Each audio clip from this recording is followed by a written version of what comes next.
Baik, alhamdulillah, wa syukurillah ya. Jadi sebelum kita melanjutkan pelajaran hari ini, sebaiknya kita berdoa dulu ya. Berdoa dimulai. Amin. Nah, jadi sebelum kita lanjut ke lebih intinya, jadi Ibu akan absen dulu ya. Dan Ibu Tri, Rizka Amelia, Talida, Feby, Magdalena. Siapa yang hadir hari ini? Kenapa dia? Jadi tujuan pelajaran kita hari ini yaitu untuk membandingkan ciri-ciri otot pada tubuh manusia, dan yang kemudian peserta didik itu dapat menjelaskan bagaimana sistem dari kerja otot kita. Nah, jadi sebelum kita melanjutkan pelajaran, sebaiknya kita membentuk sebuah kelompok dulu yang terdiri dari satu kelompok menjadi 2 orang ya.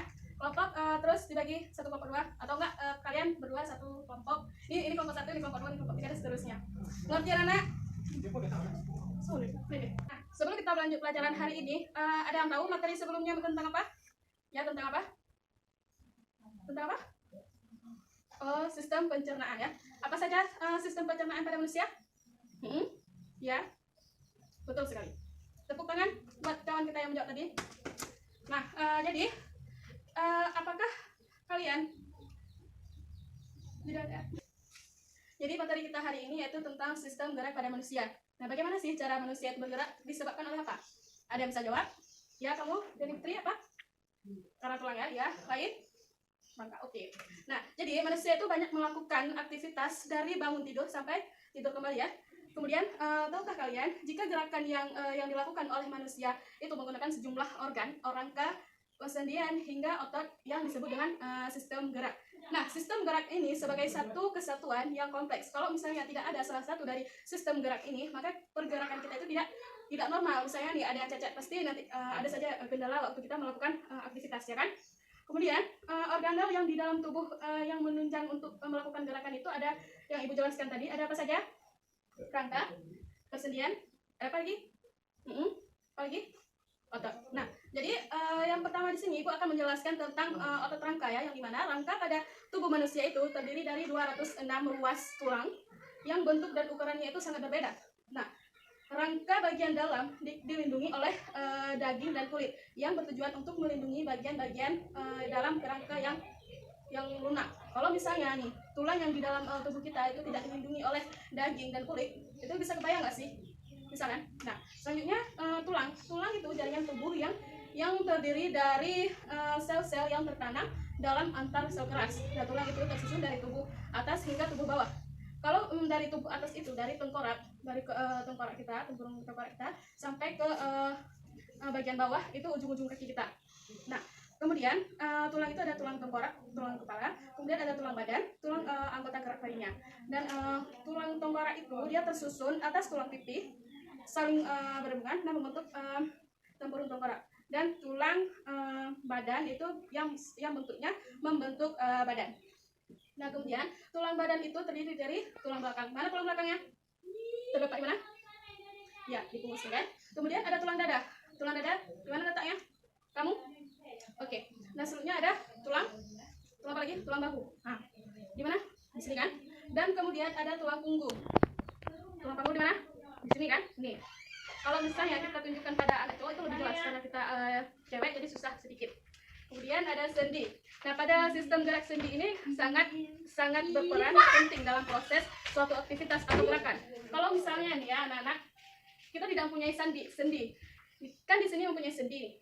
Kalau misalnya tidak punya sendi, terus aja kayak gini. Terus kalau misalnya sendi, kita bisa beraktivitas dengan bebas, bisa kayak gini, bisa gini, dan semua. Nah, setelah Ibu bahas tentang sendi tadi, ada yang dapat disimpulkan bahwa fungsi dari sendi itu bagaimana? Ya, apa? Oke, ada yang lain? Lihat, Anda? Ada yang lain? Oke, jawabannya bagus sekali ya. Jadi, fungsi dari sendi ini, dia dapat mempermudah otot kita untuk melakukan pergerakan aktif. Ya, semuanya benar ya. Kasih aplaus untuk kawan-kawan kita. Nah, selanjutnya kita lanjut ke otot. Nah, jadi ada yang tahu pengertian dari otot itu apa? Nah, ada yang tahu pengertian dari otot itu bagaimana? Ya, Anda? Oke, itu dia merupakan alat gerak aktif. Alat gerak aktif karena kemampuan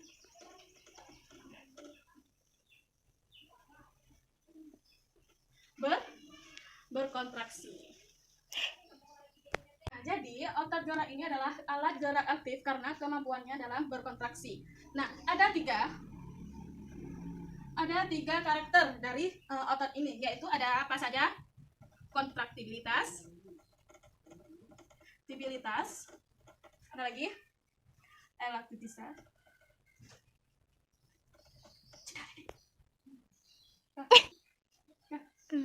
ekstensibilitas, ada lagi apa? Elastisitas. Ya. Nah, jadi karakter dari otot ini dia ada kontraktibilitas, ada ekstensibilitas, dan ada elastisitas. Nah, kalau misalnya nih kontraktibilitas itu adalah merupakan yaitu kemampuan otot untuk memendek dan melakukan kegiatan. Nah, kalau misalnya ekstensibilitas itu adalah yaitu kemampuan otot untuk memanjang otot menjadi lebih panjang dari ukuran semula. Dan selanjutnya ada elastisitas, yaitu kemampuan otot untuk kembali pada ukuran semula. Nah, selanjutnya yaitu ada jenis-jenis otot. Apa saja jenis-jenis otot yang kita ketahui? Ada penghapus nggak? Bentar ya, Ibu hapus dulu. Kenapa ya kita nggak ada penghapus? Udah. Bentar ya.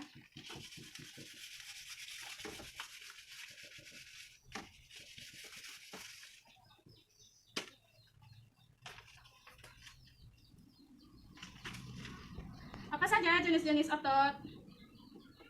Ada berapa? 3. Apa saja? Otot lurik. Kemudian ada otot polos. Dan yang kemudian yang terakhir ada apa? Otot jantung. Pada pintar-pintar semua ya. Nah, jadi otot lurik ini pada umumnya dia melekat pada tulang sebagai daging sehingga disebut juga otot rangka. Nah, ciri-ciri kemudian ada ciri-ciri dari otot lurik, yaitu sel-selnya itu berbentuk simetris dan memanjang ya.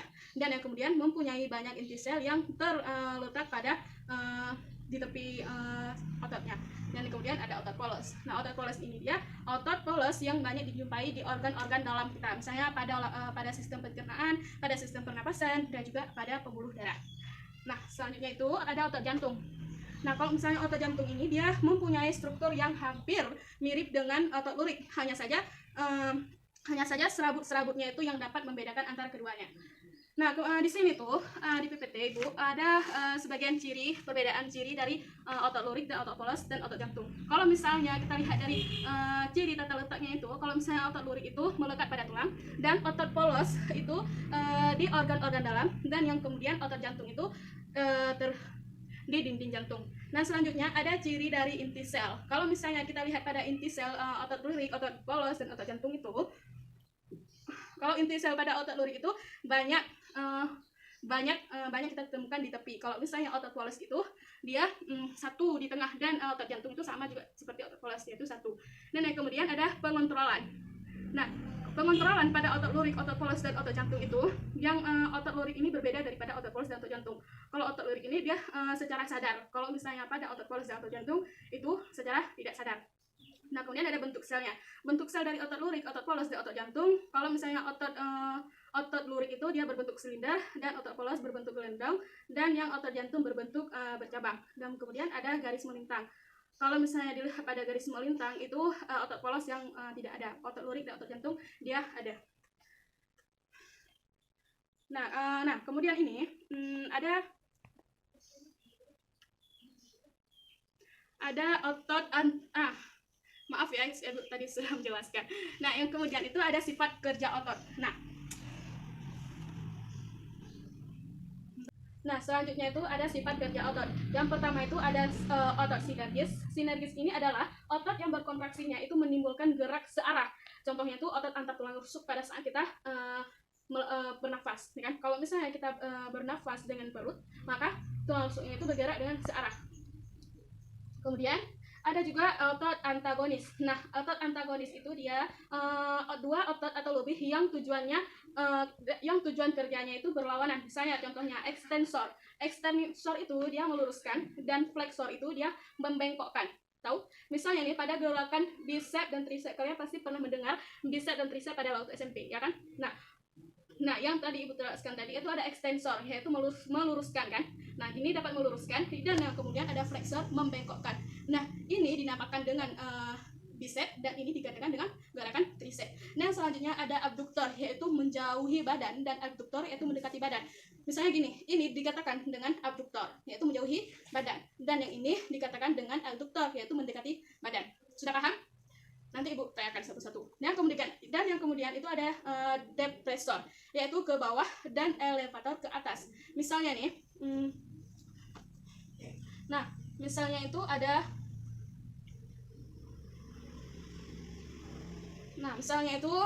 depressor itu tadi kan Ibu jelaskan bawah ke bawah. Nih gini, kalau misalnya pronator itu ke atas.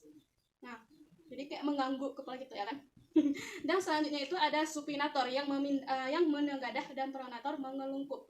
Seperti kita bolak-balik tangan. Oke. Nah, ini gambar yang Ibu bilang tadi, seperti inilah. Nah, coba lihat. Sekarang kita agak dari situ. Oke.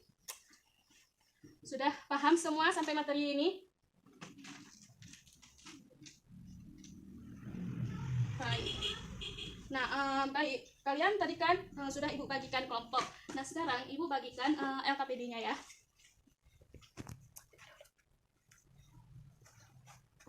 Itu LKPD-nya sudah Ibu kasih kepada kalian. Coba kalian baca. Dan kemudian Ibu kasih waktu 5 menit untuk kalian diskusikan kepada teman kelompok kalian. Nanti maju ke depan satu-satu. Ya. Nanti Ibu tanyakan lagi ya. Nah, jadi sampai sini yang Ibu jelaskan, ada yang ingin bertanya? Ini apa? Oke, sifat kerja otot ya. Sifat kerja otot itu dia ada sinergis dan antagonis. Nah, kemudian ada yang ingin bertanya lagi? Apa? Jenis-jenis otot. Ada yang bisa jawab jenis-jenis otot itu ada berapa? Tidak boleh lihat. Tidak berapa? Oke, yang pertama. Oke, yang ketiga. Oke, betul. Beri aplaus untuk kawan-kawan kita. Nah, tadi kan Ibu sudah membagi kelompok. Nah, selanjutnya kita presentasikan dulu ya hasil kerjanya. Oke, jadi kita sudah menemukan kelompok yang baik penjelasannya itu sesuai dengan yang Ibu jelaskan tadi, yaitu kelompok 3. Kita berikan A+ untuk kelompok 3 ya.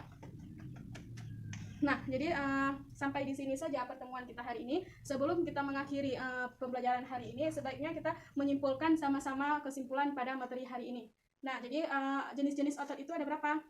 Ada 3, yaitu ada otot polos, otot lurik, dan otot jantung. Nah, kemudian sifat kerja otot itu ada berapa?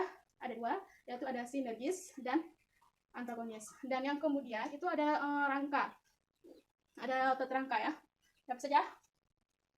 Tulang, supersendian, otot. Oke, berarti udah paham semua ya materi hari ini. Oke, sebelum kita tutup, mari kita berdoa dulu ya. Doa selesai. Ibu akhiri, wabillahi taufiq wal hidayah. Wassalamualaikum warahmatullahi wabarakatuh.